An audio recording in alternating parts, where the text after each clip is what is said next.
अस्सलाम वालेकुम स्टूडेंट्स, आज हमारा लेक्चर नंबर 23 है और आज हम एक नया टॉपिक स्टार्ट कर रहे हैं, ग्राफिकल यूज़र इंटरफेस। इससे पहले हमने जो चीज़ें लास्ट लेक्चर में की थी, हमने साइक्लोमेटिक कॉम्प्लेक्सिटी को हमने डिटेल से देखा था और साइक्लोमेटिक कॉम्प्लेक्सिटी का एक फुल फ्लेज क्वेश्चन जो है वो आपके फाइनल टर्म में इंक्लूडेड है। तो हमने उसमें एक्सरसाइज की थी एक एग्जांपल के थ्रू। तो जिन स्टूडेंट्स ने अभी तक हम लेक्चर नंबर 22 नहीं जो है वो वॉच किया, तो वो फौरी तौर पे उसको करें क्योंकि आपके फाइनल टर्म की प्रेपरेशन उसमें है। तो स्टूडेंट्स, आज हम ग्राफिकल यूज़र इंटरफेस जो है वो आज हम स्टार्ट कर रहे हैं। ये एक बहुत क्रिटिकल जो है वो पार्ट होता है सॉफ्टवेयर इंजीनियरिंग में। ग्राफिकल यूज़र इंटरफेस को किस तरीके से हमें डिज़ाइन करना चाहिए, बेसिकली हम इसमें थोड़ी सी साइकोलॉजी को भी हम देखते हैं। इस चैप्टर में हम कौन कौन सी चीज़ें डिस्कस करेंगे। इसमें हम सबसे पहले बैकग्राउंड डिस्कस करेंगे कि इसका बैकग्राउंड क्या है। इसके अलावा हम डिस्कस करेंगे golden rules of user interface design. हमारे पास कौन कौन से ऐसे रूल्स हैं, गोल्डन रूल्स हैं, जिसको हम फॉलो करते हुए ग्राफिकल यूज़र इंटरफेस को डिज़ाइन करेंगे। रिकंसाइलिंग 4 डिफरेंट मॉडल्स, तो हम 4 डिफरेंट मॉडल्स को भी देखेंगे कि हमारे पास कौन कौन से मॉडल्स हैं जिनको हम फॉलो कर सकते हैं।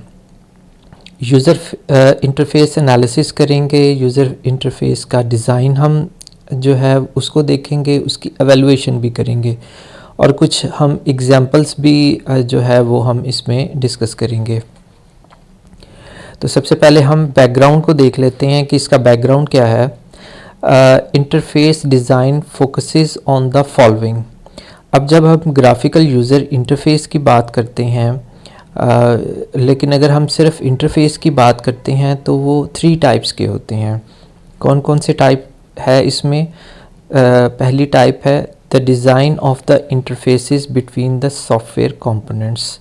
तो जब हम इंटरफेस की बात करेंगे तो पहली मीनिंग तो ये आती है कि सॉफ्टवेयर के 2 कंपोनेंट्स हैं या 2 मॉड्यूल्स हैं, वो एक दूसरे के साथ इंटरेक्ट कर रही हैं, तो वो किसी इंटरफेस के थ्रू ही इंटरेक्ट करेंगे। तो इसकी जो है इंटरफेस की पहली मीनिंग तो ये होती है। दूसरी मीनिंग क्या है? The design of the interfaces between the software and other non human producers and consumers of the information. तो दूसरी मीनिंग ये है कि आप जो सॉफ्टवेयर बनाएंगे तो वो सॉफ्टवेयर किसी नॉन ह्यूमन के साथ जो है वो इंटरेक्ट करेगा। जैसे आपका सॉफ्टवेयर अगर इंटरेक्ट कर रहा है इंटरनेट से और किसी दूसरी वेबसाइट से जो है वो सर्च करके आपको इन्फॉर्मेशन दे रहा है, या आपका इंटरफेस जो है, आपकी जो कंपनी है वो फॉर एग्ज़ाम्पल आप एक कंपनी में जाते हैं तो वो कंपनी जो है आपसे CNIC जो है वो एक्वायर करती है। जैसे कोई बैंक है तो वो आपसे CNIC रिक्वायर करेगा। अब बैंक का जो सिस्टम है उसके पास पूरे पाकिस्तान के जितने भी सिटीज़न हैं उनकी इंफॉर्मेशन नहीं है, तो वो कैसे वेरीफाई करेगा?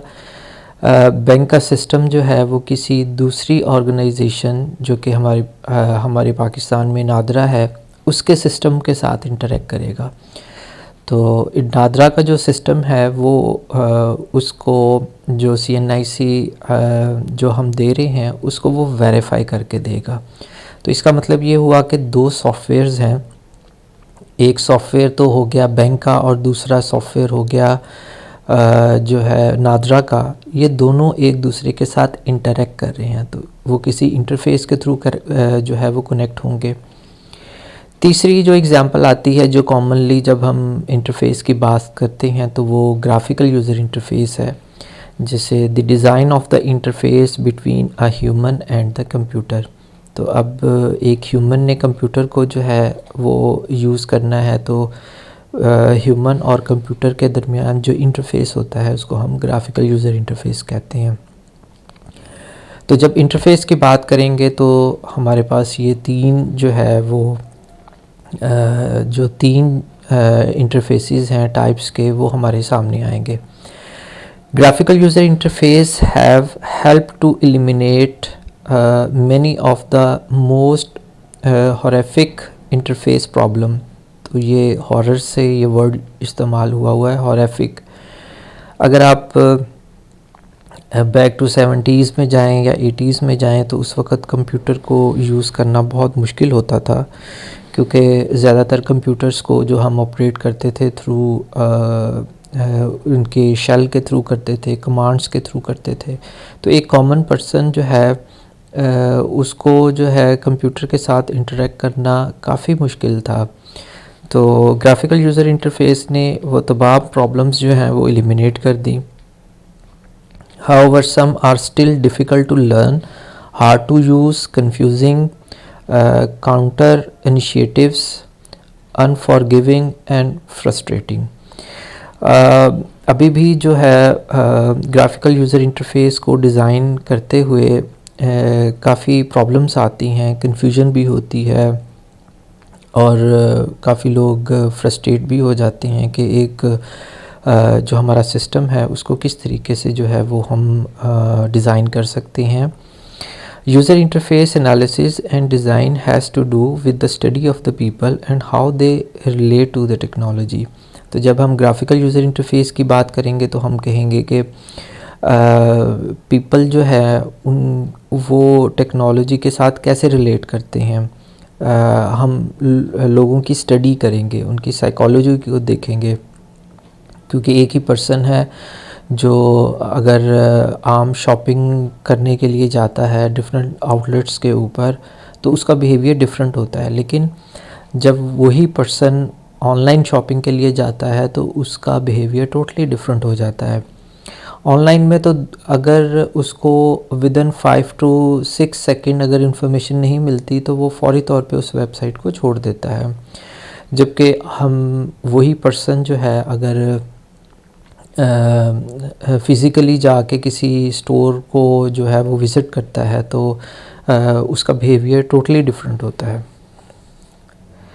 स्पाइरल प्रोसेस, तो स्पाइरल मॉडल हमने डिस्कस किया था मिड टर्म से पहले। तो स्पाइरल मॉडल में क्या था कि एक ही चीज़ को हम बार बार एक जो है वो एक सर्कुलर फॉर्म में, उसको स्पाइरल फॉर्म में हम बार बार एनालिसिस करते थे। और जो स्पाइरल मॉडल था वो बेसिकली रिसर्च बेस्ड प्रोडक्ट्स के ऊपर जो है वो हम अप्लाई करते थे। तो ये स्पाइरल प्रोसेस जो है ये वहीं से ही जो है वो एक्सट्रैक्ट किया हुआ है। इसको देखते हैं। User interface development follows a spiral process. तो ग्राफिकल यूज़र इंटरफेस जो है वो सिर्फ एक दफ़ा डिज़ाइन करने का नाम ही नहीं है, बल्कि उसको जो है बार बार हम रिविज़िट करते हैं और उसके डिज़ाइन को हम चेंज करते रहते हैं। Interface analysis, user task and environment analysis. तो जब हम इंटरफेस एनालिसिस की बात करेंगे तो हम यूज़र का भी एनालिसिस करेंगे। यूज़र ने जो टास्क परफॉर्म करने हैं या फंक्शनैलिटी परफॉर्म करनी है उसको भी हम देखेंगे, और जिस इन्वायरमेंट में वो काम करेगा उसका भी एनालिसिस करेंगे। Focuses on the profile of the user who will interact with the system. तो पहला पॉइंट तो ये हो गया कि हमने एक यूज़र के प्रोफाइल को हमने सबसे पहले स्टडी करना है। तो यूज़र का क्या प्रोफाइल है, हमारे पास तो कई प्रोफाइल के जो है वो यूज़र्स होते हैं। एक वो यूज़र होता है जो कि पढ़ा लिखा है और IT लिटरेट है, तो वो तो कंप्यूटर से रिलेटेड चीज़ें जो है वो अच्छे तरीके से समझ लेगा, तो उसका प्रोफाइल क्या है, वो IT से रिलेटेड है। एक और यूज़र है जो कि पढ़ा लिखा तो है लेकिन IT से रिलेटेड उसकी इतनी ज़्यादा नॉलेज नहीं है। जैसे किसी ने BS ऑनर्स ज़ूलॉजी में किया हुआ है या BS ऑनर्स बायोकेमिस्ट्री में किया हुआ है या किसी और फील्ड में किया हुआ है जो कंप्यूटर से रिलेटेड नहीं है। तो वो पर्सन्स का प्रोफाइल पढ़ा लिखा तो है लेकिन उसकी जो कंप्यूटर की नॉलेज है वो इतनी बेहतर नहीं है, तो वो फिर क्या होगा, उसका प्रोफाइल डिफरेंट होगा। कुछ लोग ऐसे होते हैं जिन्होंने जैसे बैचलर ऑफ आर्ट्स किया है और उनका प्रोफाइल डिफरेंट होगा। कुछ लोग होते हैं जिन्होंने इंटर और मैट्रिक किया ही होता है और वो यूज़ करते हैं, तो उनका प्रोफाइल डिफरेंट होगा। अगर आप जो है किसी ऐसी जो है लोकेशन पे अगर आप अपना सॉफ्टवेयर इंस्टॉल करना चाह रहे हैं जहाँ पर लोगों का लिटरेसी रेट इतना ज़्यादा नहीं है, तो आप फिर क्या करेंगे, नेटिव लैंग्वेज को इस्तेमाल करेंगे। कौन सी लैंग्वेज? जो उनकी नेटिव है। अगर पंजाब में है तो पंजाबी लैंग्वेज या उर्दू लैंग्वेज से रिलेटेड जो है वो उसका इंटरफेस जो है वो आप डिज़ाइन करेंगे। दूसरी कौन सी आ जाती है बात? Concentrates on users, task, content and work environment. तो दूसरी क्या चीज़ आ गई कि यूज़र ने कौन कौन से टास्क परफॉर्म करने हैं। अगर हम यूनिवर्सिटी ऑफ साहिवाल की एग्ज़ाम्पल लें तो उसमें यूज़र्स कौन कौन से टास्क परफॉर्म कर सकता है। तो यूज़र टास्क का मतलब है आपका एंड यूज़र कौन कौन सी चीज़ें कर सकता है। जैसे स्टूडेंट है, स्टूडेंट कौन कौन से टास्क परफॉर्म कर सकता है, वो अपना रिज़ल्ट देख सकता है। इसके अलावा वो अपनी अटेंडेंस को व्यू कर सकता है। कोई अगर उसके सामने कोई न्यूज़ है उसको वो ऑब्ज़र्व कर सकता है। इसके अलावा टीचर की एवेलुएशन कर सकता है। तो ये जो टास्क होते हैं हम उनके ऊपर कंसंट्रेट करते हैं और इन्वायरमेंट में देखते हैं कि किस इन्वायरमेंट में वो बैठ के काम कर रहे हैं। कंटेंट का मतलब है, कंटेंट का मतलब जो है वो वीडियो भी हो सकती है, ऑडियो भी हो सकती है, टेक्स्ट भी हो सकता है। ये सारी चीज़ें जो होती हैं वो कंटेंट कहलाती हैं। Studies different models of the system function as prescribe from the outside. तो इन मॉडल्स को हम देखेंगे कि कौन कौन से मॉडल्स जो हैं वो इस वक्त अवेलेबल हैं। delineates the human and computer oriented tasks that are required to achieve the system functions। तो इसका मतलब ये है कि डिस्क्राइब करना, हम डिस्क्राइब करेंगे ह्यूमन और कंप्यूटर ओरिएंटेड टास्क को जो कि किसी भी सिस्टम की फंक्शनैलिटी को अचीव करने के लिए ज़रूरी होते हैं। Interface design defines A set of interface objects and actions and their screen representations that enable a user to perform all the defined tasks in a manner that meets every usability goal defined for the system। तो यहाँ पर interface को जब हम design करेंगे तो उसको हम डिफरेंट ऑब्जेक्ट्स में जो है डिफ़ाइन करेंगे और वो जो ऑब्जेक्ट्स हैं वो फर्दर क्या एक्शन परफॉर्म कर रहे हैं। आपका जो इंटरफेस डिज़ाइन होता है, ग्राफिकल यूज़र इंटरफेस, ये इंट्यूटिव नेचर का होता है और इसमें जो है वो ज़्यादातर ऐसे ऑब्जेक्ट्स को जो है वो कंसीडर किया जाता है जो कि रियल वर्ल्ड मेटाफोर होते हैं। रियल वर्ल्ड मेटाफोर क्या होते हैं? वो ये होते हैं जैसे आप फेसबुक पे जाते हैं तो डिफरेंट लोगों की एक पिक्चर बनी होती है, एक छोटा सा आइकन होता है, वहाँ से आप ख़ुद ही समझ जाते हैं कि फ्रेंड रिक्वेस्ट है तो वो किस तरह का आइकन आपने डिज़ाइन करना है। इसी तरह अगर आप कोई मैसेज करना है तो वो उस मैसेज का जो आइकन होता है वो लेटर की तरह होता है। ये वो लेटर है जो रियल वर्ल्ड मेटाफोर है, यानी कि जब हमारे पास ईमेल नहीं थी तो हम क्या करते थे, हम जो है आम लेटर बॉक्स में लेटर जो है वो सेंड करते थे। तो यहाँ से लोगों को उस ऑब्जेक्ट का पता है तो उसी ऑब्जेक्ट को फिर ऑनलाइन इस्तेमाल किया गया ताकि लोगों की अंडरस्टैंडिंग को अच्छे तरीके से जो है वो किया जा सके।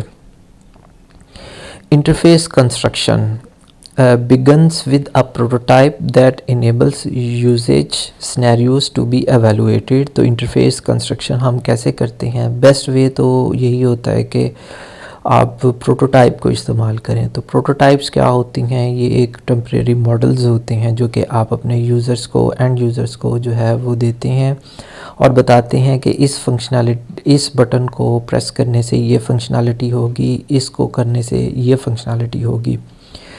Continuous with the development tools to complete the construction. तो फिर हम डिफरेंट टूल्स से उसकी कंस्ट्रक्शन को कंप्लीट करते हैं।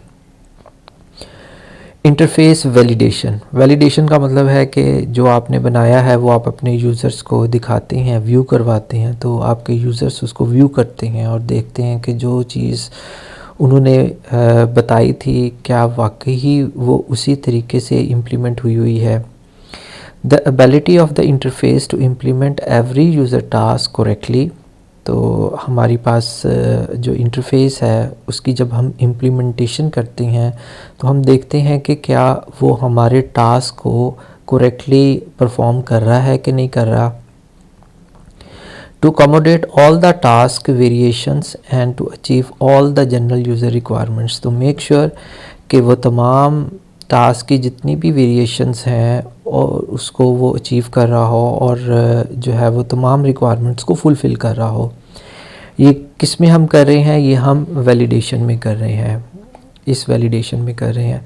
The degree to which the interface is easy to use and easy to learn, तो हमने ग्राफिकल यूज़र इंटरफेस को इतने आसान तरीके से बनाना है कि उसकी इंट्यूटिव नेचर हो। इंट्यूटिव नेचर क्या होती है कि आइकन्स को देखते ही यूज़र को पता लग जाए कि कौन सा आइकन या कौन सा बटन कौन सी फंक्शनैलिटी को परफॉर्म कर रहा है। जब देखते ही पता लग जाएगा तो इसका मतलब ये होगा कि हमारा जो ग्राफिकल यूज़र इंटरफेस है वो इजी टू लर्न है। The users acceptance of the interfaces as a useful tool in their work, तो अगर यूज़र्स आपके बनाए हुए इंटरफेस के साथ अगर अच्छे तरीके से फ़ैमिलियर हो जाते हैं तो समझें आपकी काफ़ी सक्सेस हो गई है इसमें। अब हम डिस्कस करते हैं गोल्डन रूल्स के, जब हम ग्राफिकल यूज़र इंटरफेस बनाएंगे तो वो कौन कौन से गोल्डन रूल्स इस वक्त अवेलेबल हैं जिसको हमने फॉलो करना है। Place the user in control, ये पहला रूल है हमारा। तो place the user in control का मतलब है कि आपने इस तरीके से ग्राफिकल यूज़र इंटरफेस बनाना है कि आपका जो एंड यूज़र है उसको ये फ़ील हो कि वो सिस्टम के ऊपर बहुत अच्छी ग्रिप रखता है, उसको सारी ऑप्शंस का पता है। अगर उससे मिस्टेक भी हो जाती है, अमूमन ह्यूमन से मिस्टेक्स ज़रूर होती हैं, चाहे आप बहुत ज़्यादा आईटी के एक्सपर्ट क्यों ना हो, आपसे मिस्टेक्स ज़रूर हो जाती हैं। तो आपका सिस्टम वो तमाम एक्शन परफॉर्म कर रहा हो जिससे यूज़र को ये फ़ील हो कि उसका सिस्टम के ऊपर फुल कंट्रोल है। Define the interaction modes in a way that does not force a user into unnecessary or undesired action. The user shall be able to enter and exit a mode with little or no effort. आपने इस तरीके से एक sequence बनाना है जिससे user जो है वो अपनी डिज़ायर फंक्शनैलिटी तक आसानी से पहुंच जाए। प्रॉब्लम उस वक्त होती है जब वो अपनी डिज़ायर फंक्शनैलिटी तक पहुंचने के लिए अननेसेसरी बटन्स को क्लिक करता है या अननेसेसरी एक्शन परफॉर्म करता है। तो इसका मतलब ये होगा कि ग्राफिकल यूज़र इंटरफेस आपका इतना अच्छा नहीं है। तो पहली चीज़ क्या हो गई कि हमने जो है अननेसेसरी एक्शन परफॉर्म नहीं करवाने। जैसे हमारा एक सॉफ्टवेयर है जो कि जो है वो स्पेलिंग चेकिंग का जो है वो एक प्रोसेस आपने उसमें रखा हुआ है, एक टास्क रखा हुआ है। तो उसमें आपने सिर्फ जो है वो 3 ऑप्शंस दे रही हैं और सीक्वेंस में देनी है। स्पेल चेक करना है तो दूसरी ऑप्शन आ जाए एडिट टेक्स्ट आ जाए और तीसरी ऑप्शन स्पेल चेक की आ जाए। तो ये तीनों सीक्वेंस में अगर आप दे देंगे तो ये जो आपका एंड यूज़र है, या तो वो अगर टेक्स्ट को अगर उसने एडिट करना है तो सामने ही उसके सामने ही ऑप्शन अवेलेबल होगी, और अगर उसने स्पेलिंग चेक करनी है तो वो भी आप उसके सामने होगी।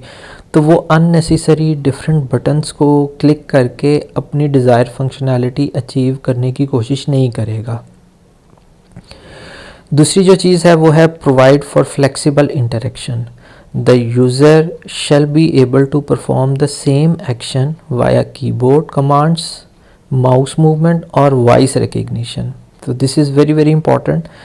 आपने इंटरेक्शन कंप्यूटर से इस तरीके से करवानी है कि चाहे जो यूज़र है वो कीबोर्ड से उसमें इनपुट करे या माउस के थ्रू करे या वॉइस रिकग्निशन के थ्रू करे, सेम फंक्शनैलिटी उसको अचीव होनी चाहिए। अब यहाँ पर भी यूज़र्स के प्रोफाइल पर डिपेंड करता है। अगर आप किसी प्रोग्रामर को देखें और प्रोग्रामर अगर वो सिस्टम इस्तेमाल कर रहा है, तो जो प्रोग्रामर्स होते हैं ज़्यादातर माउस को वो इस्तेमाल नहीं करते, वो ज़्यादातर कीबोर्ड को इस्तेमाल करते हैं। तो इस प्रोफाइल के जो यूज़र्स हैं उनको आप जो है वो कीबोर्ड की जो है वो फैसिलिटी आप ज़्यादा दे सकते हैं। लेकिन अगर हम एक लेमैन पर्सन की बात करें तो वो कीबोर्ड से इतना ज़्यादा कंफर्टेबल नहीं होता जितना माउस की मूवमेंट से जो है वो कंफर्टेबल होता है। और कई ऐसे यूज़र्स होते हैं जो कि माउस से भी इतने कंफर्टेबल नहीं होते, जस्ट माइक के थ्रू डिफरेंट वर्ड्स के थ्रू जो है वो इनपुट करने की कोशिश करते हैं।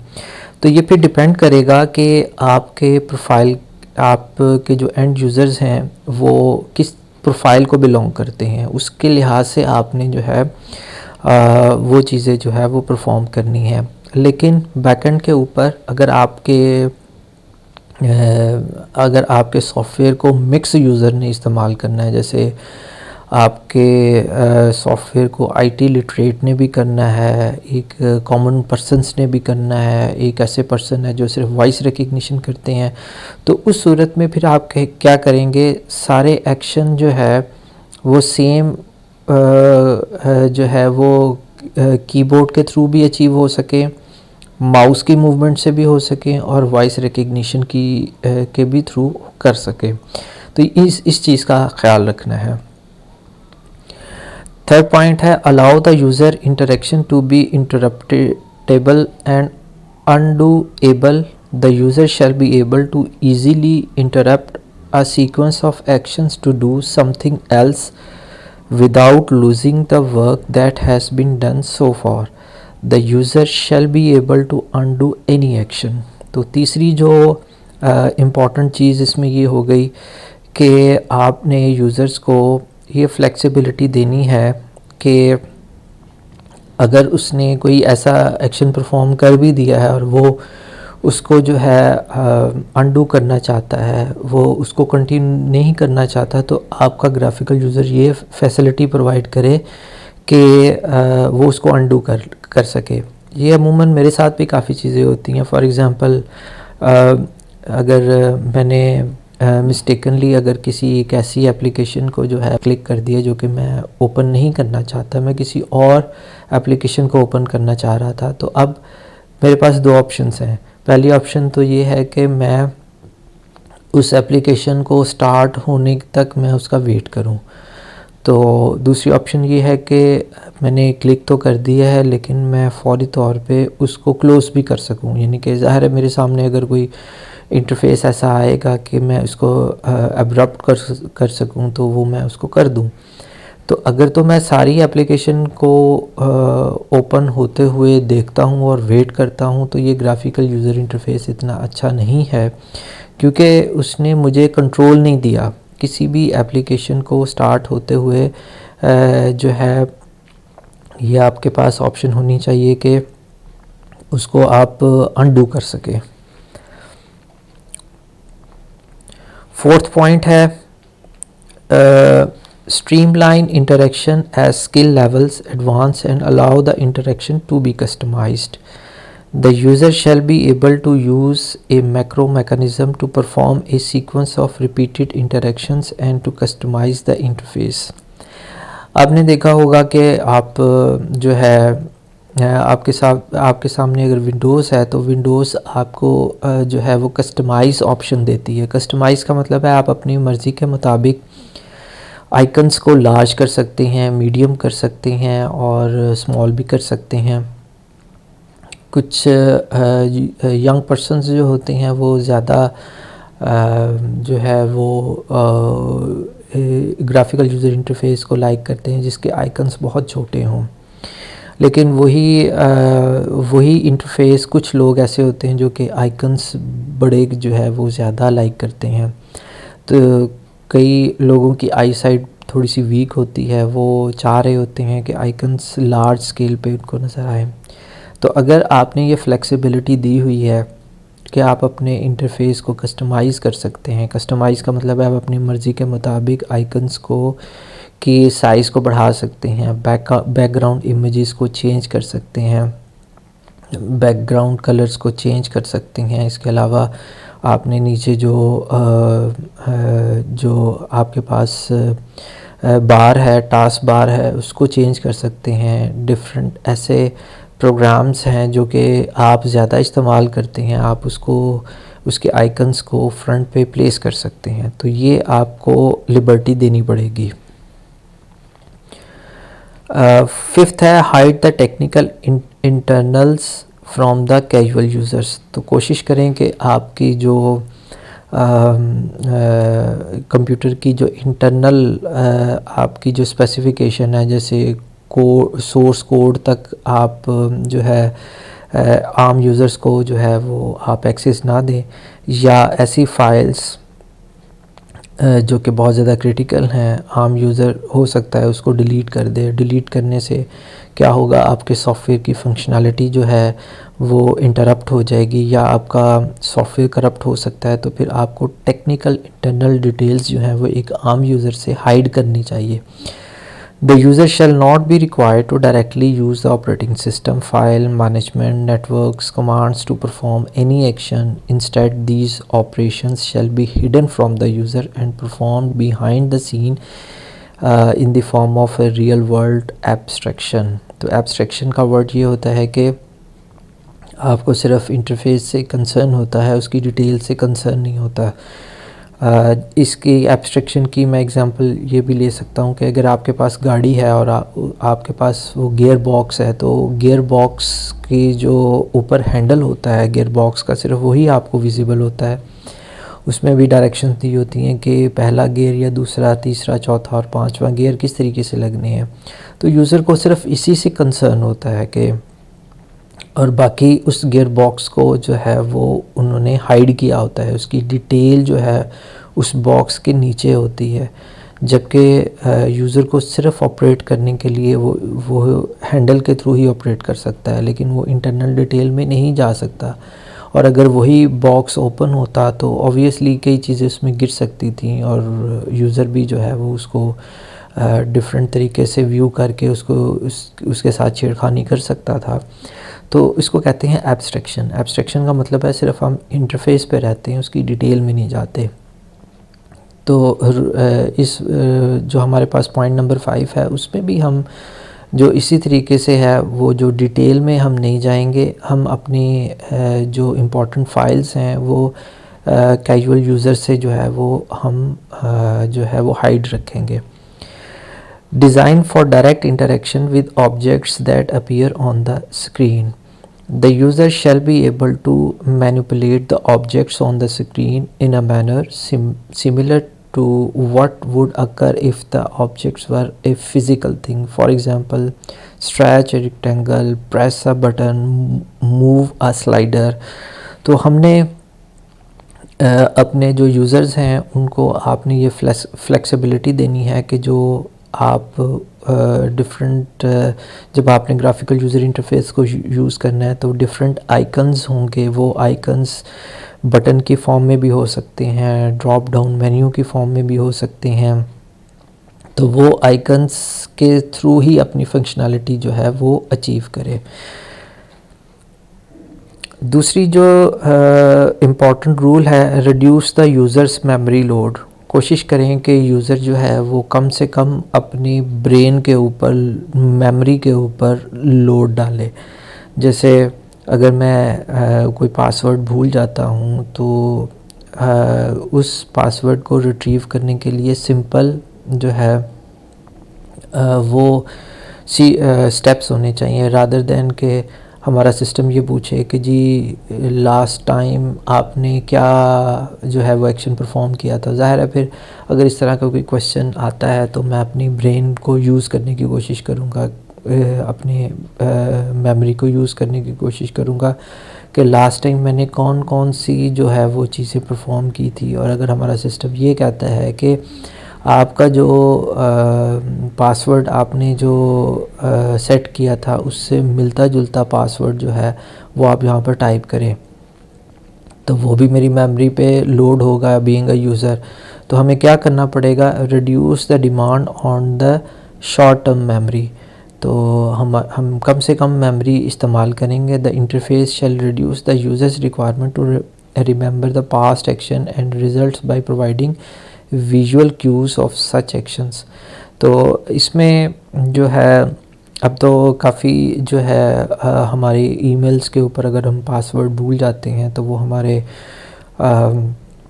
मोबाइल डिवाइस पे एक कोड सेंड कर देता है। वही कोड देख के हम जो है वो अपने ईमेल को रिट्रीव कर लेते हैं, उसके पासवर्ड को, अगर हमने अपना मोबाइल नंबर जो है वो ईमेल में दिया हुआ है। इससे ये होता है कि यूज़र की जो पास्ट मेमोरी है, जो शॉर्ट टर्म मेमोरी है, उसको कम से कम बल्कि इस्तेमाल ही नहीं करवाया जाता। तो ये एक इम्पॉर्टेंट जो है वो एस्पेक्ट होता है। Establish meaningful defaults. तो डिफ़ॉल्ट्स का मतलब है कि जब आपका कंप्यूटर आपके पास आता है तो वो फैक्ट्री की तरफ से या कंपनी की तरफ से एक सेटिंग होती है, उसको डिफ़ॉल्ट सेटिंग कहते हैं। The system shall provide the user with default values that make sense to the average users but allow the users to change these defaults. The user shall be able to easily reset any value to its original default values. तो default values जो होती हैं वो in fact ये एक ऐसी functionality होती है, आप कस्टमाइज़ के ऑप्शन देते हैं तो कई ऐसे यूज़र्स होते हैं वो ऐसी ऑप्शंस को भी चूज़ कर लेते हैं और बाद में भूल जाते हैं कि वो कौन सी ऑप्शन उन्होंने चूज़ की थी और किस सेटिंग में जाके की थी। ये काफ़ी आम यूज़र्स के लिए प्रॉब्लम हो जाती है। तो फिर क्या करेंगे, एक मीनिंगफुल डिफ़ॉल्ट जो है उसकी ऑप्शन आप देंगे। जस्ट आप उसको क्लिक करेंगे तो जितनी भी सेटिंग्स हैं वो बाय डिफ़ॉल्ट जब वो कंप्यूटर आया था या आपकी मोबाइल डिवाइस आई थी तो वो उसमें सेट हो जाएगा। Define the shortcuts that are intuitive. अब यहाँ पर इंट्यूटिव का वर्ड इस्तेमाल हुआ है। इंट्यूटिव का मतलब है कि बग़ैर किसी स्टडी के, बग़ैर किसी लर्निंग के, आप आइकन्स के थ्रू ही जो है वो आपको पता लग जाता है कि इस सिस्टम को किस तरीके से इस्तेमाल करना है। The user shall be provided manners, control और alt combination that tie easily to the action in a way that is easy to remember such as the first letter. तो इस तरीके से आप जो है वो शॉर्टकट्स को आप इस्तेमाल कर सकते हैं। इंट्यूटिव नेचर होगी जिसमें जो है वो यूज़र्स उसकी तरफ देख के, आइकन्स की तरफ देख के ही जो है वो अंडरस्टैंड कर लेगा कि किस तरीके से इसको इस्तेमाल किया जा सके। तो स्टूडेंट्स आज के लिए इतना ही। नेक्स्ट लेक्चर में हम फर्दर जो है रूल्स को जो है हम एक्सप्लोर करेंगे। टेक केयर, अल्लाह हाफ़िज़।